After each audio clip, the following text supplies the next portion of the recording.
Hello दोस्तों, तो मैं हूं आपका दोस्त अंकितेश कुमार और फिर से नए अंदाज और नए वीडियो के साथ मैं आपके सामने हाजिर हूं। आज का हमारा नया टॉपिक है। आज हम पढ़ने वाले हैं सिकंदर के बारे में। आज हम पढ़ेंगे नहीं, आज हम सिकंदर के बारे में जानेंगे एक कहानी के जरिए। ठीक है, एक कहानी के जरिए आज मैं आपको एक कहानी सुनाऊंगा। ठीक है, और कहानी बड़ी इंटरेस्टिंग होने वाली है, तो बने रहिएगा, छोड़ के जाइएगा नहीं। तो मिलते हैं इस कहानी के एपिसोड में। चलिए शुरू करते हैं, आइए चलते हैं। सिकंदर एक शासक जो सबसे ज्यादा प्रभावशाली था, एक योद्धा जो सबसे ज्यादा शक्तिशाली था, एक कमांडर जिसकी सेना ने कभी हार नहीं मानी, एक ऐसा शख्स जिसने केवल 32 साल की उम्र में यूरोप से लेकर एशिया तक अपनी धाक जमा चुका था। उसने फारस जैसे विशाल साम्राज्य को घुटने पर ला दिया था। सभ्यताओं की रहे मध्य पूर्व पर उसकी हुकूमत हो गई।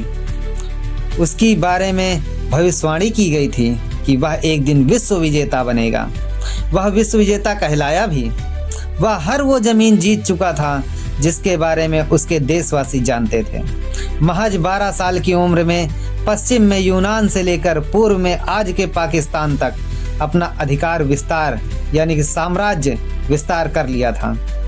वह इतना चालाक और कुशल था कि उसके हर मोर्चे पर दुश्मनों को अपनी पीठ दिखानी पड़ती थी। 12 सालों में उसने लाखों सैनिकों का कत्ल किया। 12 सालों में उसने 12,000 मील की यात्रा भी तय की और 12 साल में उसने वो कर दिखाया जिस पर आज भी लोगों को यकीन नहीं होता। वह अरस्तु का शागिर्द था, यानी कि अरस्तु का एक शिष्य, जिसकी रणनीति दुनिया भर के लोगों को आज भी राह दिखाती है। यह सभी खासियत उस शख्स को महान बनाती है। वह कोई और नहीं बल्कि मैसेडोनिया का किंग अलेक्जेंडर द ग्रेट था, जिसे हम सिकंदर महान के नाम से जानते हैं। तो आइए प्यारे साथियों, आज हम बात करते हैं सिकंदर द ग्रेट की। तो ये कहानी शुरू होती है अब।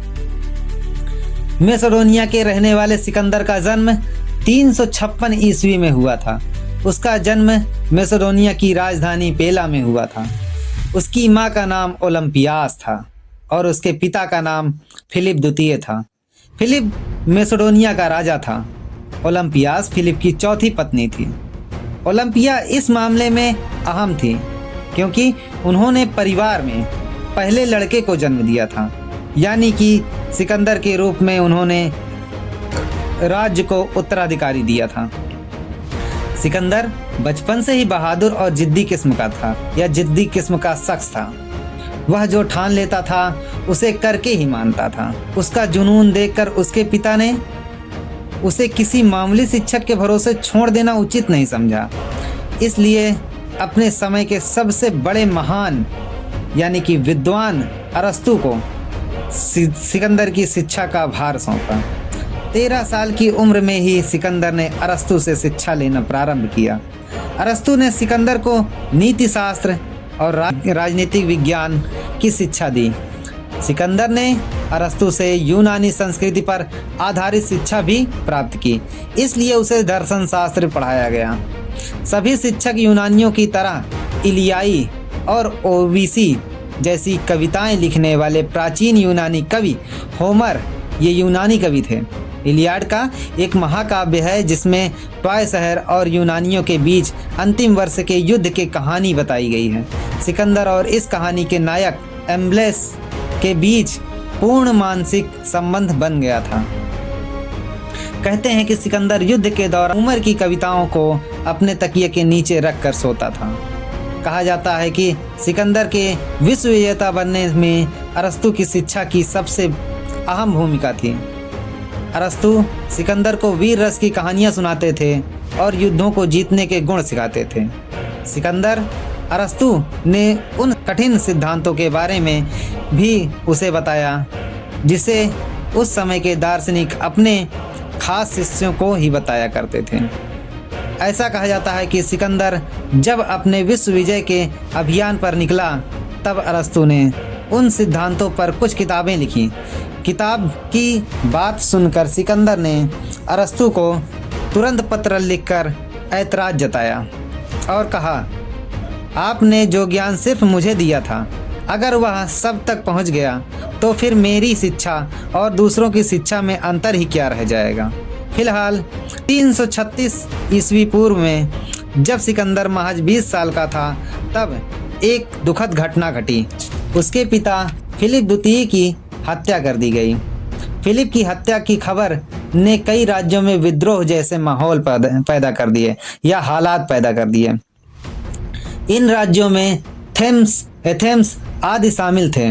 असल में फिलिप के बनने के बाद नए राजा के बनने का संघर्ष शुरू हुआ, क्योंकि कई छोटी रियासतों के शासक अपने आप को फिलिप का उत्तराधिकारी बताने लगे। लेकिन सिकंदर में सत्ता हासिल करने का जोश और जुनून चरम सीमा पर था।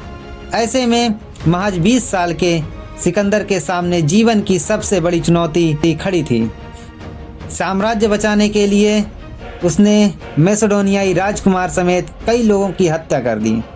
अपने एक सौतेले भाई एरिडाइट्स को छोड़कर उसने अपने सभी भाइयों, चचेरे भाइयों और उन सारे लोगों को मार डाला जो उसके राजा बनने के रास्ते में रुकावट बन रहे थे।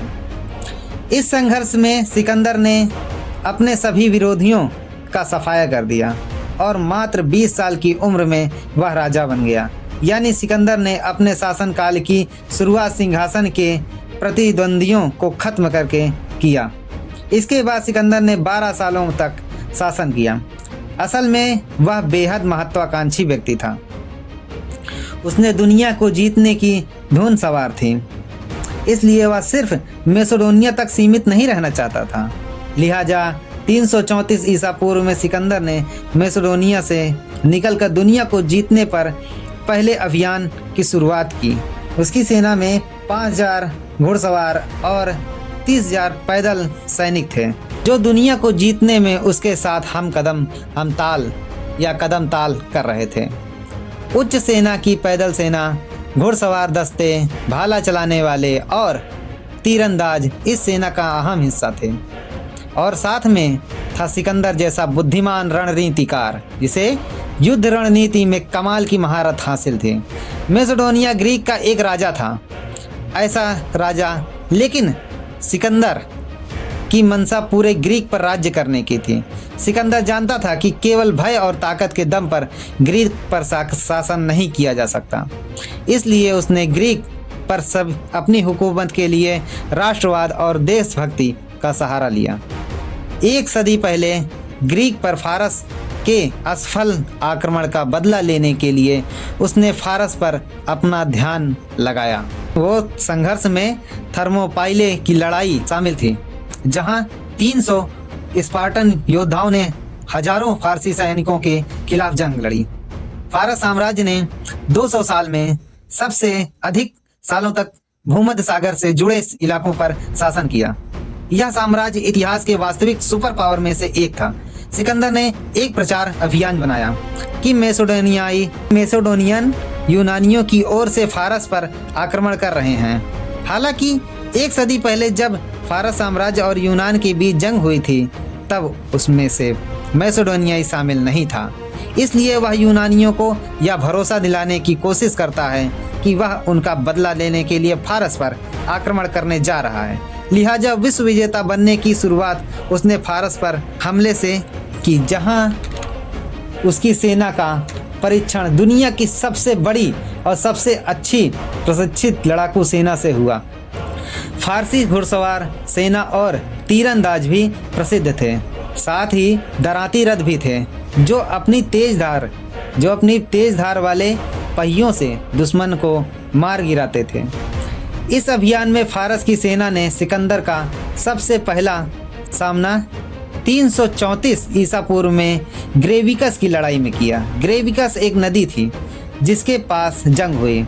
वह आधुनिक पश्चिमी तुर्की में लड़ा गया था। सिकंदर ने तुर्की के तट पर आगे बढ़ते हुए भी 20,000 फारसी घुड़सवारों की सेना को हराया, जिसमें हजारों सैनिकों की मौत हुई और करीब 2,000 सैनिकों को उसने बंदी बना लिया। यह फारस साम्राज्य के खिलाफ सिकंदर की पहली जीत थी। फारसियों के खिलाफ दूसरी लड़ाई 333 ईसा पूर्व में लड़ी गई थी, जो इस्सुस की लड़ाई के नाम से प्रसिद्ध थी। यह आधुनिक दक्षिण तुर्की में लड़ा गया था। इस जंग में उसका सामना फारस के राजा डेरियस तृतीय से हुआ, जिसके पास कुल 2.5 मिलियन सैनिकों की कमान थी। उनके पास 10,000 पैदल सैनिकों की एक खास रेजिमेंट थी, जिनकी तादाद कभी घटती ही नहीं थी। इस दस्ते को अमर सेना भी कहा जाता था। जब एक आदमी मारा जाता था तो उसकी जगह दूसरी सेना या दूसरा आदमी ले लेता था, यानी कि कुल संख्या हमेशा पूरी रहती थी। इस सब के बावजूद करीब 18 महीने में सिकंदर ने फारसियों का सफाया कर दिया। इसके बाद सिकंदर की आर्मी दक्षिण की ओर बढ़ी। उसने वर्तमान में के सीरिया, वेगनाम और इज़राइल की ओर रुख किया। इन इलाकों में उसकी सेना भूमध्य सागरीय से होते हुए पहुंची, मतलब समुद्र तटीय इलाकों पर फारस का कब्जा करना था। भूमध्य सागर के पूर्व में यह बंदरगाह फारसियों के नौसैनिक ठिकाने थे, जिसे सिकंदर उन्हें वंचित करना चाहता था। सिकंदर ने इन पर कब्जा कर फारस को कमज़ोर कर दिया। इसके बाद सिकंदर ने 332 ईसा पूर्व में मिस्र में प्रवेश किया। गाज़ा पर कब्जा करने के बाद कुछ शताब्दियों तक फारसी शासन के अधीन था। गाज़ा की घेराबंदी करके सिकंदर ने आसानी से मिस्र पर कब्जा कर लिया। यहाँ के फारसी गवर्नर ने तुरंत ही हथियार डाल दिया। उसने मिस्र के उत्तरी तट पर अलेक्जेंड्रिया शहर की स्थापना की और उस शहर को ग्रीक संस्कृति और व्यापार का केंद्र बनाया। कुछ महीने यहाँ बिताने के बाद सिकंदर 331 ईसा पूर्व में मेसोपोटामिया की ओर बढ़ गया। यह मेसोपोटामिया की सभ्यता जो आज हम जानते हैं, उस ओर यह बढ़ गया। यहाँ उसका सामना फारस के राजा डेरियस से हुआ। यहाँ दोनों पक्षों के बीच गौगा मेला की लड़ाई लड़ी गई। यह युद्ध 331 ईसा पूर्व में उत्तरी इराक एरबिल के पास लड़ा गया। दोनों पक्षों के बीच ज़बरदस्त जंग हुई, जिसमें से दोनों पक्षों की आर्मी साहस और शासन से लड़ाई की। एक लंबे जंग के बाद 330 ईसा पूर्व में सिकंदर की सेना ने डेरियस की सेना को हरा दिया। उसी समय से फारसी सेना का पतन शुरू हो गया। डेरियस की हार के बाद सिकंदर के लिए फारस की राजधानी पार्सेपोलियस की राह आसान हो गई। अब ग्रीक और फारस की लड़ाई का क्लाइमैक्स आ चुका था। 330 ईसा पूर्व में सिकंदर ने पहले ऑफ जर्सीज को जला दिया। एक महल था, मतलब कि उसको उसने जला दिया, और इससे साफ हो गया कि फारस पर सिकंदर का नियंत्रण हो चुका है। गौगा मेला की लड़ाई को मानव इतिहास में एक रोचक रूप से देखा जाता है, जिसके बाद फारसी प्राचीन दुनिया की सबसे बड़ी शक्ति नहीं रहे। ये क्योंकि बहुत पहले फारसी शक्ति हुआ करते थे, मतलब फारसी को बहुत ज़्यादा शक्तिशाली माना जाता था, तो अब वो फारसी शक्ति नहीं रहे। करीब 2 साल सिकंदर फारस के अलग अलग जगहों पर दौरा करता रहा। अपनी बुलंदी में सिकंदर का साम्राज्य पश्चिम में यूनान से लेकर पूर्व में आज के पाकिस्तान, अफ़गानिस्तान, इराक, ईरान और मिस्र तक फैल चुका था। इसी मौजूदा अफ़गानिस्तान भी फारसी साम्राज्य का हिस्सा था। इसलिए अफ़गानिस्तान के उत्तर में अमुदरिया में स्थित एक वह हिंदुकुश को पार कर काबुल घाटी के पास पहुंचा। उसने जब भारत की ओर अपना रुख किया तो वह सबसे पहले सिंधु नदी के तट पर पहुंचा। हालांकि उससे पहले 326 ईसा पूर्व में उसने भारत के नज़दीकी शहरों के राजाओं को संदेश दिया और कहा कि वो लोग सिकंदर का निमंत्रण स्वीकार कर लें। सिकंदर ने जिन राजाओं को संदेश भिजवाया था वे या तो बेहद कमज़ोर थे या फिर सिकंदर की सेना इतनी विशाल थी कि उससे लड़ने की हिम्मत कोई जुटा नहीं सका। इसलिए ईरान से आगे जैसे ही सिकंदर काबुल पहुंचा, इन राजाओं ने उससे मिलना शुरू कर दिया। इन राजाओं ने तक्षशिला के राजकुमार आम्भी भी थे। सिकंदर ने जैसे ही सिंधु नदी की ओर रुख किया, तक्षशिला ने सिकंदर के लिए भारत के द्वार खोल दिए। इन तक्षछत्रों में तक्षशिला के राजकुमार झेलम तथा चिनाब के बीच राज करने वाले राजाओं फोरस का नियंत्रण था। सिकंदर के प्रति अपनी निष्ठा दिखाने के लिए उन्होंने सिकंदर को करीब 5000 सैनिक और 65 हाथी दिए ताकि वो आगे के अभियानों और मजबूत हो सकें। राजकुमार आम्भी के पीछे इसकी एक नियत थी। वह चाहता था कि सिकंदर उसके दुश्मन राजा पोरस से लड़ाई में उसका साथ दें। अगर राजनीतिक नज़रिए से देखा जाए तो इस इलाके में हर राज्य को जीतना बहुत ही आसान था। उसका कारण यह था कि आम्भी और पोरस ने मिलकर सिकंदर को रोकने की कोशिश नहीं की। अगर उन्होंने संयुक्त मोर्चा स्थापित कर दिया होता तो खैबर दर्रा सुरक्षित नहीं होता और सिकंदर की जीत इतनी आसान नहीं होती। काबुल के बाद सिंधु नदी पर पहुंचने के लिए खैबर दर्रा को नांगना जरूरी था, जो सिकंदर ने आसानी से कर लिया। लेकिन सिकंदर ने जैसे ही आक्रमण किया, आम्भी ने तुरंत आत्मसमर्पण कर दिया। लेकिन झेलम नदी पार करते समय सिकंदर को पहली बार सबसे कठिन विरोध का सामना करना पड़ा, जब राजा पोरस ने सिकंदर का बड़ी मुस्तैदी से विरोध किया। पंजाब में झेलम के आसपास शासन करने वाले पोरस बेहद ताकतवर थे। यहाँ जितने छोटे छोटे राज्य थे उनमें से पोरस को काफ़ी शक्तिशाली माना जाता था। सिकंदर को उसके मुखबिरों से पता चला था कि पोरस के पास एक बड़ी सेना है जिसमें कई भीष्मकाय हाथी भी शामिल हैं। क्योंकि सिकंदर के लिए ये नई बात थी, इसलिए हाथियों से लड़ना एक बड़ी चुनौती थी। बावजूद इसके सिकंदर की सेना पोरस को हराने का दावा कर रही थी। लेकिन उसी दौरान मानसून शुरू हो गया, जिससे सिकंदर की आर्मी की मुश्किलें बढ़ गई। एक तरफ बारिश और दूसरी तरफ ज़बरदस्त गर्मी का सामना करना पड़ रहा था। ऐसे में सिकंदर ने सोचा कि अगर बाकी राजाओं की तरह पोरस भी हथियार डाल देता है तो उसकी सेना एक मुश्किल जंग से बच जाएगी। लेकिन सिकंदर ने पोरस को एक संदेश भिजवाया। संदेश में सिकंदर ने पोरस से कहा कि वह अपनी सीमा पर आकर उससे मिले और सिकंदर के सामने हथियार डाल दे। पोरस ने जवाब दिया कि वह सिकंदर से मिलने का अनुरोध स्वीकार कर रहे हैं, लेकिन हथियार डालने के बजाय वह युद्ध करना पसंद करेंगे। पोरस का जवाब जानकर सिकंदर की सेना कई दिनों की यात्रा के बाद झेलम नदी के पास पहुंची। पोरस की सेना झेलम के उस पार थी।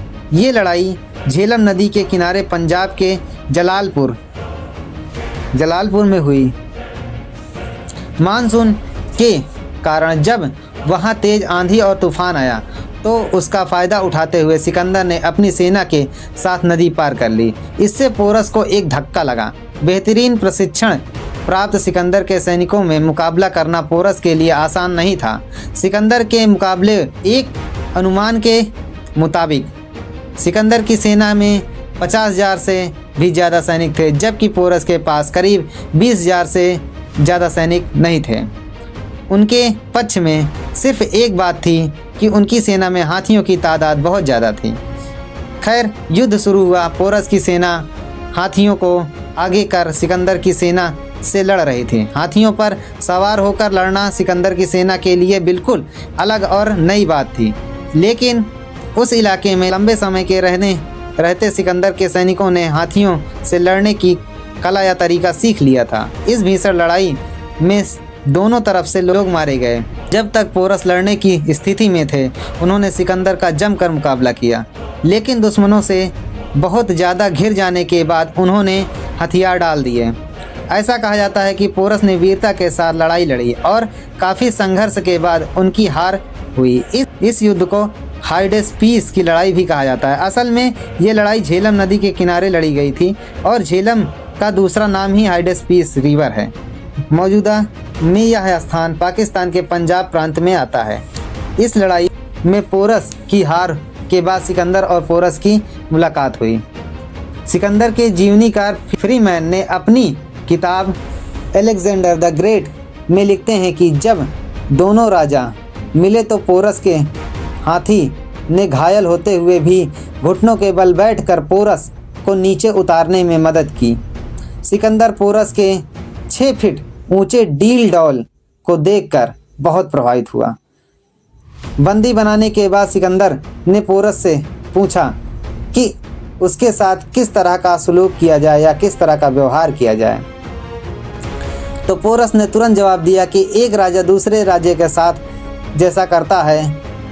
सिकंदर पोरस के इस जवाब से बहुत प्रभावित हुआ। उसने पोरस से उसकी जीती हुई जमीन लौटा दी। पोरस को हराकर सिकंदर गंगा की ओर जाना चाहता था, इसलिए उसने पूर्व की ओर रुख किया, लेकिन पंजाब की 5 नदियों में से अंतिम ब्यास तक पहुंचने पर उसके सैनिकों ने उसका साथ देने से इनकार कर दिया।